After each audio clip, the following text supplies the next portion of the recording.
ঈদের নামাজ পড়ে একটা মুমিন অপর মুসলমান নিজের অন্তর নিজের সিনাটাকে অন্য একটা মুসলমানের সিনাতে লাগিয়ে তার সঙ্গে বিভিন্নভাবে আলিঙ্গন করতে থাকে। মুখে কিন্তু একটা খুবই সুন্দর প্রতিচ্ছবি, হাসিময় মুখ।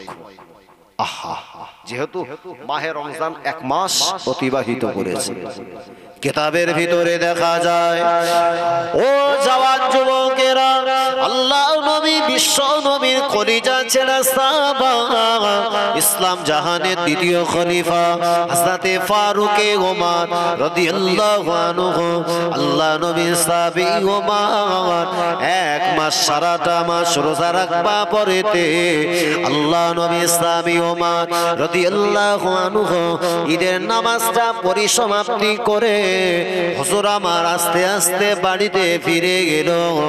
ঈদের নামাজ পরিসমাপ্তি করে ঘরেতে হুজরাতে প্রবেশ করবার সাথে সাথে আল্লাহ নবী সাহাবী ওমর নিজের দরজা খানা লাগিয়ে দিলেন, ঘরের জানালা খানা লাগিয়ে দিয়ে একেবারে গোটা ঘরটাকে অন্ধকার ঘুটঘুটে ময় করে নিয়ে নবী সাহাবী ওমর রাদিয়াল্লাহু আনহু ওই দিনে লক্ষ্য করে দেখা যায় আল্লাহ নবী সাহাবী ওমর ঈদের দিনেতে নামাজ পড়বা বলে ঘরের ভিতরে এসে উনি জানা মুসাল্লা খানা পাতলেন, ওই জায়গাতে দাঁড়িয়ে আল্লাহ রেজা বন্দির জন্য 2 রাকাত নামাজ আদায় করে। আল্লাহ নবী সাহাবী ওমর ওই ঈদের দিনেতে 2 রাকাত নামাজ পরিসমাপ্তি করে ঘরের ভিতরে আল্লাহর কাছে দুখানা গোনামাকা হাত তুলে ধরলেন। হযরতে ওমর রাদিয়াল্লাহু আনহু হাতগুলো আল্লাহ পাকের দরবারে উত্তোলন করে নবী সাহাবী ওমর ঘরের ভিতরে আল্লাহর কাছে হাত তুলে হাও হাও করে কাঁদতে লেগেছে। আল্লাহ নবী সাহাবী ওমরের কান্নার আওয়াজ বাইরে থেকে যেন শুনতে পাওয়া যায়, বাড়ি পরিবারের মানুষেরা হতবাক হয়ে যায়। ওমর কেন ঈদের দিনে কাঁদে, ওমর কেন খুশির দিনেতে এত পরিমাণে নামাজদারি করে? সংবাদটা নবী সাহাবীদের কানে পৌঁছে গেল। আল্লাহ নবী সাহাবীরা কাতারে কাতারে কাতারে কাতারে হযরতে ওমরের ঘরের দরজার গোড়ায় দাঁড়িয়ে গেল। নবীর বিশিষ্ট সাহাবীরা হযরত ওমর রাদিয়াল্লাহু আনহুকে ডাকতে ডাকে ওমরকে ডেকে বলে, ভাই ওমর, ইয়া আমিরুল মুমিনিন, ইয়া খলিফাতুল মুসলিমিন, ওগো ওমর ঘরের দরজা খানা খুলে দেন, আর কান্নাকাটি করেন না। ঈদের দিনে কেন কান্নাকাটি করে? ঈদের দিনে কেন নামাজদারি করে? ঘরের দরজাটা খুলে দিন গো। হযরতে ওমর রাদিয়াল্লাহু আনহুকে বাইরে থেকে এতবার ডাকবা পরে কোনোভাবে নবী সাহাবী ওমর ঘরের থেকে বেরিয়ে আসেন না। ঘরের ভিতর থেকে তথাপি ওমরের কান্নার আওয়াজ নবী সাহাবীদের কানে পৌঁছে যায়।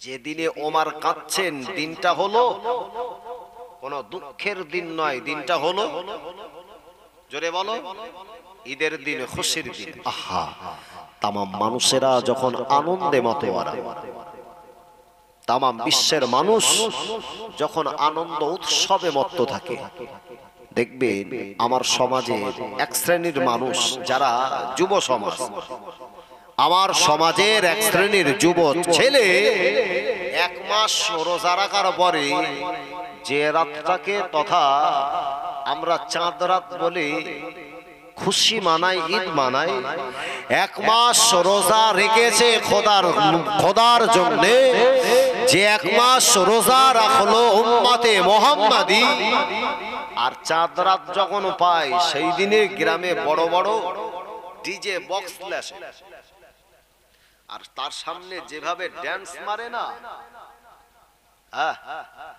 ইবলিস ও ঠ্যাং দুলগে দুলগে চিন্তা করে, বলতে আল্লাহ এরা কারা? আমি তো আল্লাহর বিরুদ্ধাচারণ করেছিলাম, অস্বীকার করি। তার কারণ আদমে সাজদা করতে বলে না, আমি বলিলুম কি আমার ধর্ম ওপরে ওটা, মাটির ধর্ম নিচে লাওয়া। তা একটা মাটির ধর্ম এই বৈশিষ্ট্যওয়ালা এরকম মাটির তৈরি আদমকে আমি কেন সাজদা করব রে? এতটুকু অপরাধের কারণে আল্লাহ আমার গলায় শয়তানের বেড়ি বড়িয়েছে। আর যারা মাহে রমজানের 1 মাস রোজা রেখে ডিজে বক্স দিয়ে এসে যারা ড্যান্স দেয়, এই ইবলিসের ওপরের লোক না নিচের লোক বলে মনে হয়? একদম হাই কোয়ালিটি। তবে মেদিনীপুর এলাকার মানুষরা করে না। যা বলিছি আমাদের 24 পরগনা। জানো আমি গত বছর ওই ঈদ রাতে তথা ওই চাঁদের রাতে দক্ষিণ 24 পরগনা একটা জলসার মাহফিলে যাচ্ছে। আল্লাহ, গায়ের কম অমুসলিমরা মূর্তি তথা দেবদেবীর সামনে রেখে যে হারে ডান্স দেয়, ওদেরও হার মানাবে। এত বড় বেহায়া কোয়ালিটি ছেঁচড়া মার্কা মুসলমান। আহা, অথচ নবী সাহাবী ওমর ঘরের ভিতরে দরজা লাগিয়ে জানলা লাগিয়ে হাও হাও করে কাঁদছে। নবী সাহাবীরা ওমরকে বলছেন, ভাই ওমর দরজা খুলে দেন। ও ভাই আপনি আর কাঁদেন না, বেরিয়ে আসেন। আল্লাহ নবী সাহাবী ওমর রাদিয়াল্লাহু আনহু ওই দিনে নবী সাহাবীদের কান্না আর দ্বিগুণ বেড়ে গেল। নবী সাহাবী ওমর বোধহয় কিনি কোন রোগে আক্রান্ত হয়েছেন গো। দুনিয়ার মানুষকে জানাবে না বলে ওমর কাউকে না বলে ঘরের ভিতরে ঢুকেছে। আর ওমর ঘরের বাইরে আসে না। অথচ ওমর কোন নবী সাহাবীর ডাক শোনে না। আল্লাহ নবী সাহাবীরা হযরত ওমরকে বারবার আবদার করবার পরে কিছুটা সময় অতিবাহিত হওয়ার পরে হযরত ওমর রাদিয়াল্লাহু আনহু ঘরের ভিতর থেকে দরজাখানা খুলে দিলে আল্লাহ নবী সাহাবীরা হযরত ওমরকে ডেকে বলে, ভাই ওমর কেন কাঁদছিলেন গো, কেন নোনাজারি করছিলেন? আজকে ঈদের দিনে কাঁদবেন না। আপনার কান্না তামাম বিশ্বের মুসলমানেরা সহ্য করতে পারে না। কেন না? আল্লাহ আপনাকে এতটা ইজ্জতের হকদার বানিয়েছে। আল্লাহ পাক আপনাকে এতটা সম্মানে সম্মানিত করেছে। আল্লাহ নবী আপনার সম্পর্কে বলেছিলেন, আল্লাহ নবীর পাক জবানে ঘোষণা রয়েছে, রাবাইতু উমর ইয়াসিরু ফিল জান্নাহ। আল্লাহ নবী বলেছিলেন, বাবা সাহাবীরা আমি ওমর সম্পর্কে জানিয়ে দিলাম, গতকাল রাতে আমি নবী আমি স্বপ্ন যোগে যেন দেখতে পাই আমার কলিজা জেলা সাহাবী ওমর আল্লাহর দয়া জান্নাতের ভিতরে ঘুরে ঘুরে বেড়াচ্ছে। জোরে বলি, চিল্লে হবে না, নারে তাকবীর। এই আমার স্বপ্ন নবীর স্বপ্ন দুটো এক না আলাদা? আমরা স্বপ্ন দেখি আঙ্গা কোচি কলকাতা সায়েন্স সিটি পার্কে ঘুরতেছে, আবার কেউ স্বপ্ন দেখতে যেন হেলিকপ্টার চালাচ্ছে। আহা, স্বপ্নের কত সুন্দর মাত্রা। অথচ প্রিয় নবীর স্বপ্নটাকে আল্লাহ তার নবুয়াতের অন্তর্ভুক্ত করেছিলেন। একবার জোরে বলে, আমার নবী যে স্বপ্ন দেখতে আল্লাহ সেই স্বপ্নটাকে দিনের বেলাতে দিবালোকে একেবারে স্বচ্ছ আয়নার মতো পরিষ্কার করে দিয়ে বাস্তব জীবনে নবীর জীবদ্দশায় ঘটিয়ে দিতেন। একবার জোরে হবে না? এটা হচ্ছে আমার স্বপ্ন আর প্রিয় নবীর স্বপ্নের যথেষ্ট ডিফারেন্স, যত পার্থক্য দেখা যায়। নবী যখন দেখেছেন ওমর হচ্ছে আল্লাহর দয়ার, জোরে বলো, জান্নাতে। এবারে বুকি হাত দিয়ে বলো তো, নবী যদি ওমরকে জান্নাতে দেখে ঘুরতে, এই ওমর জান্নাতি না জাহান্নামী? আহা, একজন জান্নাতি সাহাবী ঈদের দিনে ঘরের ভিতরে দরজা জানলা লাগিয়ে কাঁদতেছে, আর মুসলমান ঘরের ছেলেরা 30টা রোজা রাখবার পরে চাঁদ রাত পালন করতেছে, বড় বড় ডিজে বক্স লেগে একদম পুরো সেই কায়দার ডান্স দিচ্ছে। আল্লাহ নবী সাহাবী ওমর রাদিয়াল্লাহু আনহু এর দৃশ্যটা দেখবা পরে নবী সাহাবীরা ওমরকে জড়িয়ে ধরলেন। ও ভাই ওমর কাঁদেন কেন? কেন বাবা নাজারি করে? আপনি মুসলিম জাহানের খলিফা, কাঁদবেন না, আপনার কান্না সহ্য করতে পারি না। সাথে ওমর আরো দুপুরে বেশি মাত্রারা কান্নার পরিমাণটা বাড়িয়ে দিলে। নবী সাহাবীরা ওমরকে দেখলেন ওমর আর বেশি পরিমাণে কান্না বাড়িয়ে দেন।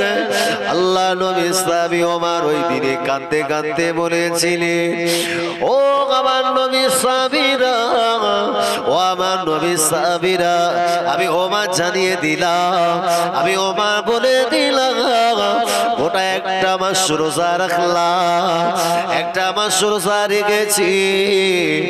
আমি ওমর জানি না গো, আমি ওমর বলতে পারি না 30টা রোজার ভিতরে কোন রোজাটা আমার আল্লাহর পছন্দ হয়েছে। একটা দিনে রোজা যদি আল্লাহর দরবারে ওমরের কোন রোজা যদি অপছন্দ হয়ে যায়, একটা রোজা আল্লাহর দরবারে কবুল হবে না। ওই একটা রোজার কারণে আল্লাহ যদি কিয়ামতের মাঠে আমি ওমরকে আল্লাহ স্বামীর কাঠগড়ায় দাঁড় করিয়ে আল্লাহ যদি পুঙ্খানুপুঙ্খে হিসাব নেয়, আমি ওমর নিজে লাজাবাব হয়ে যাব। জোরে বলি। এক মাস রোজা রেখেছে কিন্তু অন্তরে ডাউট, আমার রোজা আল্লাহর দরবারে কবুল হয়েছে কিনা আমি ওমর গ্যারান্টি দিতে পারি না। আল্লাহ রাসূল বলেছেন, যারা রমজানের রোজা রাখে আর রোজা হালাতে কিছু মানুষ আছে রোজায় রয়েছে, দুনিয়ার মানুষ সবাই জানে সে রোজায়, সে নিজেও পর্যন্ত জানে যে আমি রোজায় আছি, কিন্তু ওই মানুষটা আল্লাহর কাছে একজন ভক্ষণকারীর পরিচিতি পায়। ওই মানুষটা যে রোজায় থাকে সে নিজে জানে আমি রোজায় আছি, গ্রাম পরিবারের সবাই জানে ওই লোকটা রোজা, অথচ সেই লোকটা আল্লাহর কাছে একজন খাদ্য খাওয়া মানুষ। ওই মানুষটার ডেফিনেশন, ওই মানুষটার সংজ্ঞা, ওই মানুষটার পরিচিতি মুসলমান হিসাবে আমার জানার দরকার আছে না? আমি রোজায় থাকবো অথচ একজন ভক্ষণকারী হব, এ রোজা আল্লাহর দরবারে কবুল হবে না। ভক্ষণ করলে রোজা থাকে? আল্লাহ নবী বললেন, ও আমার সাহাবীরা, আমি আল্লাহ নবী জানিয়ে দিলাম, যারা মাহে রমজানে রোজা রাখে, এই রোজা রাখবা বরেতে যদি কোনো মুসলমান অন্য মুসলমানের বিপক্ষে যদি তার গীবত গিল্লা করে, অন্য মুসলমানের পিছনে যদি পরনিন্দা পরচর্চা করে, অন্য মুসলমানকে নিয়ে যদি গালিমন্দ কটূক্তি করে, ওই মানুষটা গীবত করার কারণে সে জাবানটা কলুষিত করলো। কেন না আল-গীবাতু আশাদ্দু মিনাল জিনা। আল্লাহ পাকের পরিষ্কার ভাষাতে তামাম বিশ্বে প্রামাণ্য গ্রন্থে বলা হয়েছে আল-গীবাতু আশাদ্দু মিনাল জিনা। এই গীবত এতটাই ভয়াবহ, গীবতটা এত বড় ভয়ঙ্কর, ওই গীবতটা এত বড় দুর্বিষহ, জিনা করা মানুষের চাইতে একটা মানুষ গীবত করলে জিনা করার চাইতে বেশি তার ভয়াবহ আযাব আছে। ও জওয়ান যুবকেরা, একটা হাদিসে উল্লেখ রয়েছে আল্লাহ নবীর সাবানিতে প্রকাশিত, যে মানুষ অন্য একটা মুসলমান ভাইয়ের পিছনে গীবত করে, ও যেন ওর মৃত ভাইয়ের গোশত সে নিজে ভক্ষণ করেছে।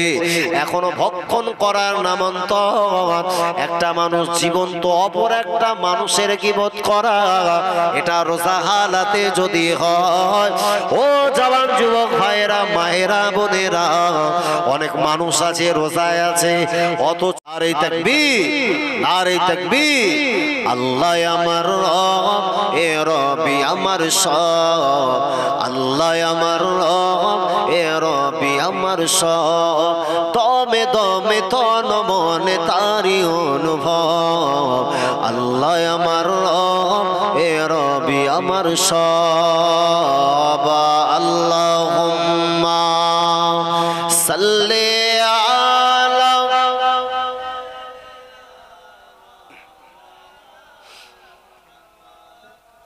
ওয়ালা আলি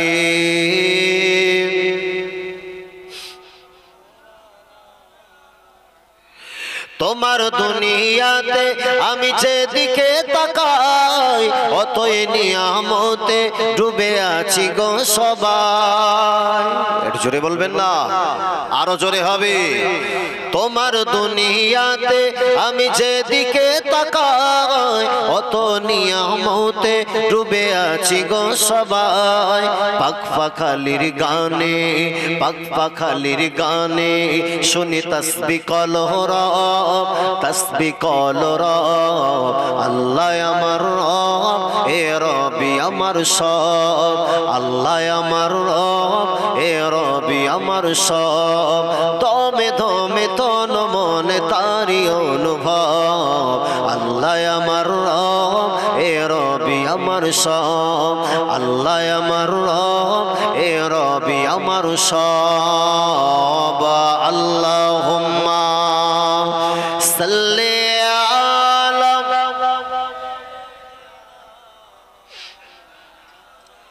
ওয়ালা আলি।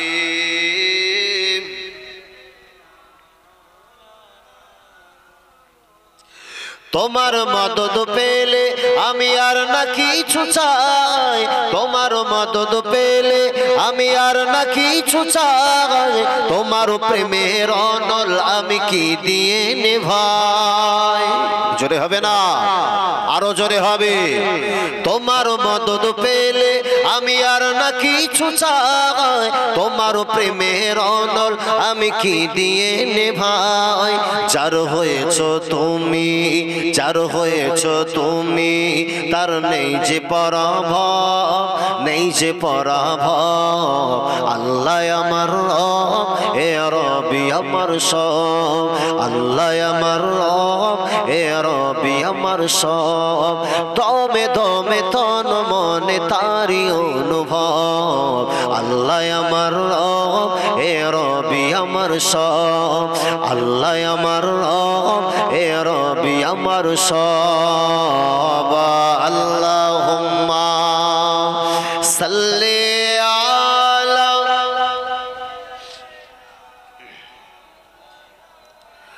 ওয়ালা আলি।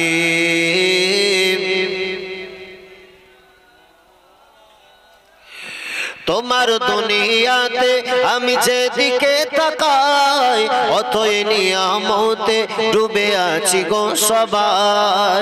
তোমার নিয়ামতি, তোমার দুনিয়াতে আমি যেদিকে তাকাই অত নিয়ামতে ডুবে আছি গো সবাই। পাক পাখালির গানে, পাক পাখালির গানে শুনি তাসবিহ কলহরা, তাসবিহ কলরা।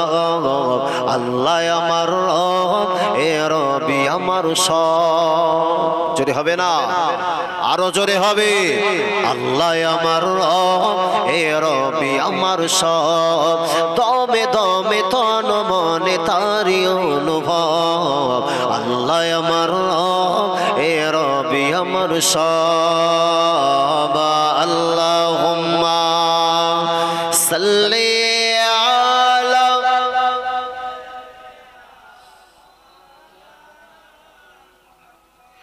ওয়ালা আলি সাইয়্যিদিনা।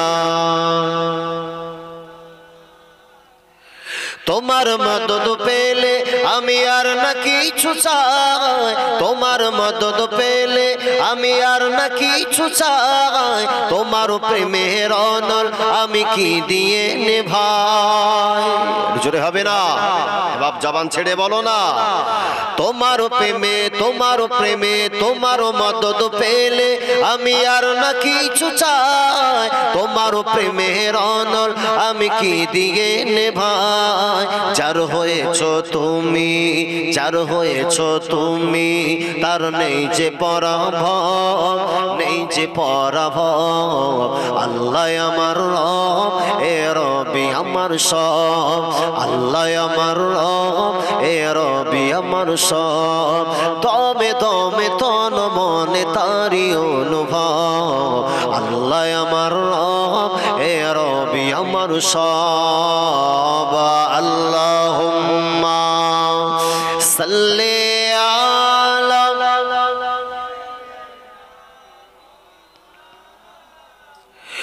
ওয়ালা আলি।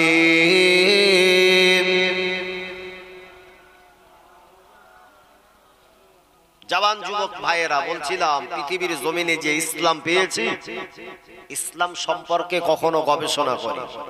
যে ধর্ম পেলাম, এই ধর্মের রুলস, রীতি নীতি, বিধান, শৃঙ্খলা দুনিয়ার জমিনে সবচাইতে শ্রেষ্ঠত্বের জায়গা পেয়েছে। একবার জোরে বলেন।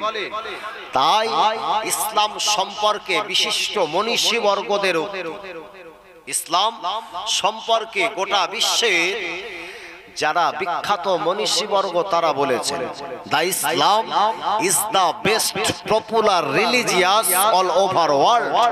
গোটা বিশ্বের বুকে সবচাইতে মানুষের কাছে পছন্দনীয়, সুইটেবল, অ্যাকসেপ্টেড যদি কোনো ধর্ম থাকে, নাম হলো তার ইসলাম। এক বছরে বলে, চিল্লে বলে আল্লাহ। বা এই কারণে মাঘে রমজানে রোজা দেওয়া পরে ও জওয়ানেরা, ও যুবকেরা,